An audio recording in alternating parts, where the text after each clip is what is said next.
ही order दीदीला पुण्यामध्येच आली होती, कारण मी इकडं आणि दीदी तिकडं पुण्यामध्ये शिवणकाम करते. फक्त ती व्हिडिओ शेअर करत नाही एवढंच, पण आमच्या दोघींच्या कामांमध्ये तेवढीच समानता आहे. तिची ऑर्डर मी जरी कंप्लीट करून दिली काय आणि मला आलेली ऑर्डर तिनं कंप्लीट करून दिली काय, कोणाला कळणारसुद्धा नाही की काम कोणी केलं आहे. आणि एकच काम आम्ही दोघींनी निम्म निम्म केलं काय, तरीसुद्धा कोणाला समजणार नाही की या कामामध्ये 2 माणसांचा हात असेल.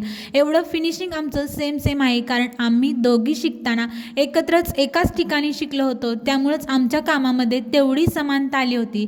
तर तुमची पण एखादी बहीण असेल, तर तुम्हा दोघींना पण एकच काम करायला आवडत असेल, तर मात्र या गोष्टीचा फायदा तुम्हाला होऊ शकतो. पण असं असेल की एका बहिणीला आवडतं आणि एका बहिणीला अजिबातच आवडत नाही, तर मात्र तुमचं खूप मोठं नुकसान होऊ शकतं. तर ही ऑर्डर दीदीसाठी आली होती. तर या ब्लाऊजची डिझाईन कस्टमरने काही शेअर केली नव्हती. तुम्हाला आवडेल तीच डिझाईन तुम्ही टाका. तर असं जेव्हा कस्टमर आपल्याला सांगतो, तेव्हा मात्र डिझाईन करणाऱ्याच्या डोक्याला खूप मोठं टेन्शन येतं. कारण आपण एखाद्या ब्लाऊजवर गळा जरी टाकायचा म्हटलं, तरीसुद्धा आपण किती विचार करतो, आपल्याला जे आवडतं तेच कस्टमरला आवडेल का?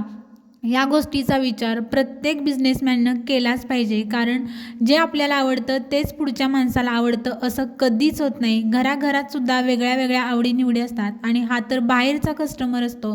पण ही डिझाईन आम्ही स्वतः शोधून काढली होती, पण कस्टमरला ती आवडेलच अशी आम्हाला खात्री होती. त्यामुळं ती कस्टमरला न दाखवताच आम्ही त्या ब्लाऊजवरती करून घेतली होती. बुट्ट्या मारतानासुद्धा एवढ्या छान, एवढ्या नाजूक मारल्या होत्या, कारण साडी पण एवढी हेवी नव्हती की त्या साडीवरच्या ब्लाऊजवरती एवढी हेवी डिझाईन बसेल. त्यामुळं नाजूक नाजूकच डिझाईन केली होती.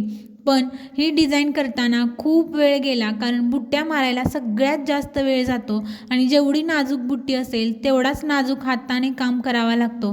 तर हे काम करताना बराचसाच वेळ गेला, पण दीदीच्या हाताला एवढी फास्ट गती आहे, त्यामुळं तिनं हे काम फक्त 2 दिवसात पूर्ण करून घेतलं. कसं झालंय कमेंटमध्ये नक्की सांगा.